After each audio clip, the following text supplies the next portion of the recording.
So following the spectacular return of the landmark Mahika Mahikeng Music Festival, which drew over 28,000 attendees in March this year in the Northwest, the province's Arts and Culture Department has confirmed the concert will be returning for a 6th installment. The event is set to take place at Mabatu Stadium from the 7th of December to the 10th. The festival has become synonymous with the Motswako sound, cultural expression and music.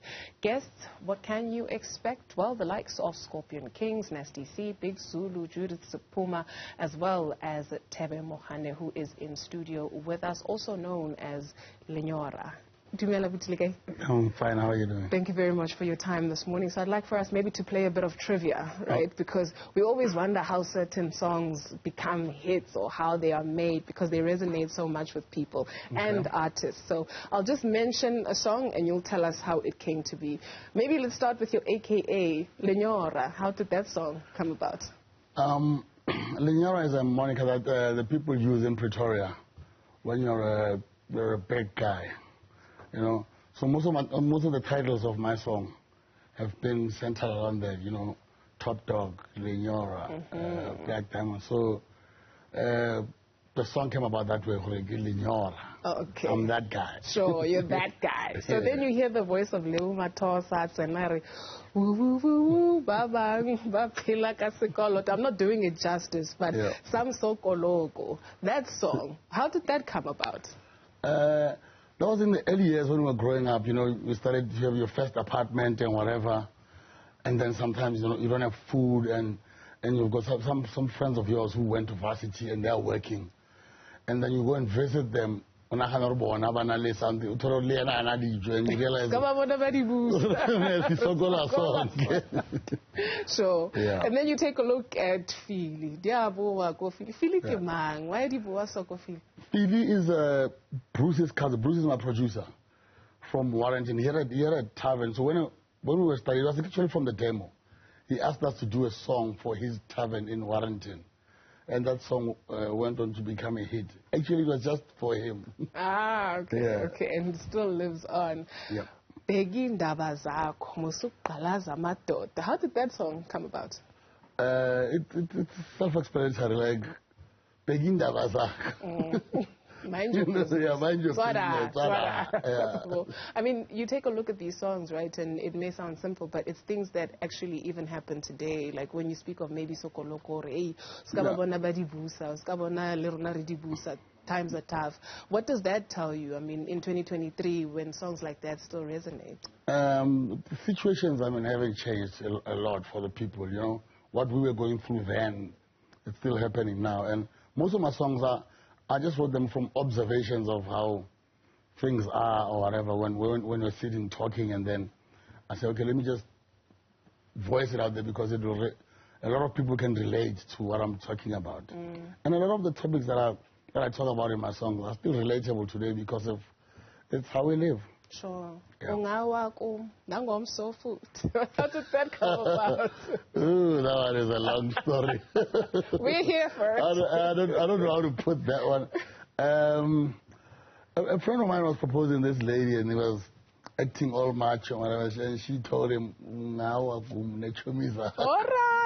Well, it doesn't exactly say that, but you know, we'll say that for now. Okay, so see, pay tickets for 70s. So when it comes to certain artists, you mentioned Bruce. When we say the name Bruce Sibitlo, what comes to mind? Good, beautiful music and a musical genius. Oskido. A good businessman with an eye for talent and knows how to develop artists.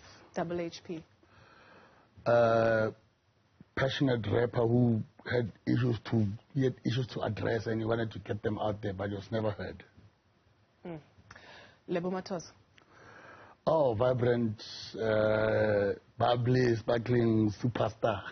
Mawilis. Oh, crazy man. Willie. When I think about Willis, I'm just thinking a crazy man who, like, my Willis was crazy. Chakarumba. Another crazy one. That one is the craziest. But and very humble, but is Ilesanya. Sure. Yeah. When we talk about groups and how they have shaped generations, right? Bomshak. How did they shape like a generation? So us who grew up with that kind of music. We were transitioning, you know, from the apartheid era, and then it's when people were starting to see freedom. You know, you could see it in their dance moves, in their, I mean, the way they dressed and whatever. It was just showing now we, as the youth, we can do what we wanted to do, because things like that before were shunned upon, or you know, the long hair, the nails, short dresses, you know, trompis, mapantula through and through. They represent Kasi till today. There are those, you know, mapantula. Kasi is run by a mapantula. I mean, from then till now, they might have changed their way of dressing, their way of acting, but mapantula is synonymously Kasi. Brothers of Peace, finally. Brothers of Peace. Brothers of Peace music, like, you know, they came together because of the music and just wanted to do something different. Sure. And they did just that. Mahika Mahikeng, for somebody who wants to turn up from the 7th of December, what do they need to know? The damage, etc. The event starts on the 7th up until the 10th. There's going to be comedy. I think on the Friday is the piano show, on the Saturday is the gospel show, and on the Sunday is the main show, where the headline artist is Karen White from the U.S. But it's got a huge lineup of us from South Africa, you know, it mixes like a lot of genres on that for, you know, for a bit mature crowd. Sure. Yeah. There's one name that I actually wanted to ask you about, but I wasn't sure, so let me ask anyway. Yeah. Duduzile Silot. Yes. When we mention that name, what comes to mind for you? The first thing that comes to mind.